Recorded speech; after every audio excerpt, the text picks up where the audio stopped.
You want more, don't you? You deserve more. How about the thing you love the most? Smile from a jury. Ooh, that cold courtroom just giving itself over. Bending to your strength.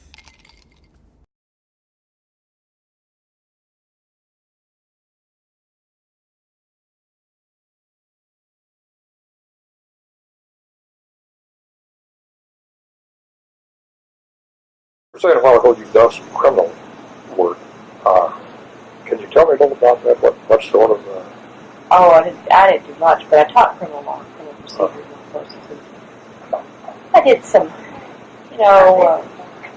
I never did a criminal trial. I did, jury trial. I did, probable cause hearings, other cases. I had some really tough crimes. I had one up here that the prosecutor called me years ago. Said that he had a guy who was accused of rape, and the guy wanted a woman lawyer. And I do it as a favor to him. That's really awesome. Terrible case. Remember that case where I represented that guy? It was a fascinating case. It was really an interesting case. This guy was accused of raping a 12-year-old who was the daughter of the family he was living in Springfield. They lived on the side of the tracks in Springfield. And the guy was from Green Forest. His family still had a little farm. And he was one of these rootless folks who wasn't going to make a living on the land, and he was kind of around. Ended up in Springfield looking. The place over there. Of course, he claimed that he didn't. All this stuff. He took a lie detector test. I had to take a polygraph, which he passed, which forever destroyed my faith in polygraphs. But what was sad about it was that the prosecutors had evidence, among which was his underwear. His what? His underwear, which was bloody. Sent it down to the crime lab for those efforts to reform the crime lab. Crime lab took a pair of underpants, neatly cut out the part that they were going to test, tested it, came back with the result of what kind of blood it was, what was mixed in with it, then sent the pants back with the hole in it for evidence. So I got an order to see the evidence, and the prosecutor didn't want me to see the evidence. I had to go to Laughlin Cummings to convince Laughlin that, yes, indeed, I had a right to see the evidence before it was presented.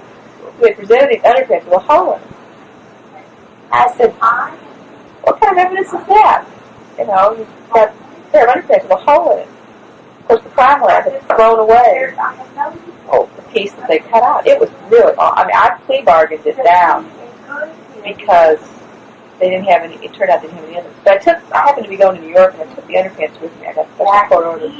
And I went to Brooklyn, where this man, whose name I now cannot remember, who had shared in the Nobel Prize for his work on the RH factor, and was one of the real premier investigators in the field of blood. He had retired from Sloan Kettering or someplace up there. He still lived in the same house where his father had been born, and now had a huge fence around it. He was sort of in this bombed-out section of Brooklyn. And he had taken a real interest in forensic work. And so he would analyze bloodstains if he got interested in a case. And so the story from the grapevine was if he could get him interested in the case, then, you had the foremost expert in the world willing to testify, assuming that it came out the way you wanted it to come out. So I wrote him and got an appointment to see him, and took a taxi over this section of Brooklyn I'd never heard of, never seen before. Got through the gates, got into his office, and he had a basement just absolutely packed with detective magazines and things like that. And he sat at his little desk, and I pulled out my underpants, and gave them to him. And started analyzing, looking at the fibers, with magnifying glass and all that stuff.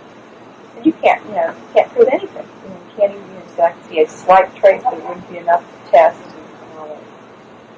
So I went back and told Malin Gibson that I had, well, I probably can't remember his name, but I cut out who's who, and I've done all this stuff, and I handed it to Malin Gibson. I said, well, this guy's ready to come from New York to read this miscarriage of justice. So we were going to plea bargain, so I went before Moffat Cummings to present the plea. And Moffat said, what is this? And Gibson said it was, you know, first degree rape. And, but, you know, he was dropping the charge, he was dropping it to, I can't remember, something like family or something. So Moffat had to, under law, he was supposed to determine whether the plea was factually supported. Moffat asked me to leave the room while he examined my client so that he could find out his factually supported. I said, Judge, I can't leave the room. I'm his lawyer. So I know, but I want to talk about this in front of you. Oh, God. Really? Yeah. So that was Moffat. I had a lot of fun with Moffat. But anyway, I did some of that. How did it turn out? He plea bargained. We got him off for his time served in the county jail. He'd been in the county jail about 2 months.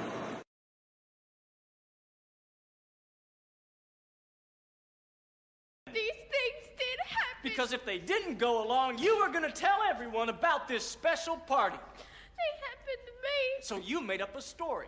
A special story. A story about a math teacher who was tough on you, who kept you after class. A huge hog beast you didn't like. That's what really happened, isn't it? No, I didn't want to be the only